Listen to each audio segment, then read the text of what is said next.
ಈ ಏನು ಈ ಕಾರ್ಯಕ್ರಮ ಈ ತಾಲೂಕಲ್ಲಿ ಆಯೋಜಿಸಿದ್ರು.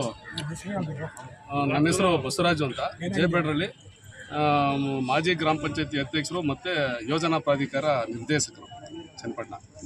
ಸೊ ಹೀಗಾಗಿ ಏನು ಮೂಢ ಜಾಥಾ ಏನು ಬರ್ತಾ ಇದ್ದಾರೆ ಬಿ ಜೆ ಪಿಯವರು, ಎಲ್ಲ ಶುದ್ಧ ಸುಳ್ಳು. ಯಾಕೆ ಅಂತಂದರೆ ಅವರ ಅವಧಿನಲ್ಲೇ ಸುಮಾರು 21 ನಿಗಮಗಳಲ್ಲೂ ಇದಾಗಿದೆ. ಸರ್, ಪಾದಯಾತ್ರೆಯಲ್ಲಿ ಪಬ್ಲಿಕ್ಗಳಿಗೆ ಹಿಂಸೆ ಕೊಟ್ಕೊಂಡು ಜನಗಳಿಗೆ ಇಲ್ಲದಿರೋದಿಲ್ಲ ಪಾಪ. ಅವ್ರ ಬಸ್ಸು ಎಲ್ಲೋ ಒಂದು ಸಾವಿಗೆ ಹೋಗ್ಬೇಕು, ಇಲ್ಲ ಯಾವುದೋ ಒಂದು ದೇವಸ್ಥಾನಕ್ಕೆ ಹೋಗ್ಬೇಕು, ಇಲ್ಲ ಅರ್ಜೆಂಟ್ ಕೆಲಸ ಇರ್ತದೆ, ರೈತರು ಎಲ್ಲರೂ ಹೋಗ್ಬೇಕು. ಇದು ಮಾಡೋದು ಅವ್ರ ಪಾದಯಾತ್ರೆ, ಇದು ಏನು ಅವಶ್ಯಕತೆ ಇಲ್ಲ ಸರ್.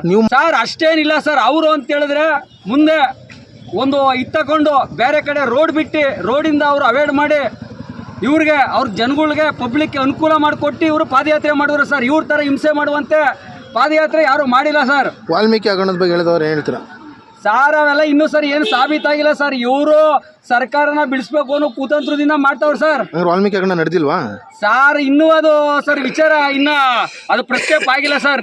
ನಿಜವೋ ಸುಳ್ಳು ಅನ್ನೋದು ಇನ್ನೂ ಗೊತ್ತಾಗಿಲ್ಲ ಇನ್ನೂ ಸರ್. ತಮ್ಮ ಹೆಸರು? ಸರ್ ನಮ್ಮ ಹೆಸರು ಕುಮಾರ್ ಸರ್, ಸಂತೆಮನಹಳ್ಳಿ ತಾಲೂಕ್ SC ವಿಭಾಗದ ಪ್ರಧಾನ ಕಾರ್ಯದರ್ಶಿ ಸರ್.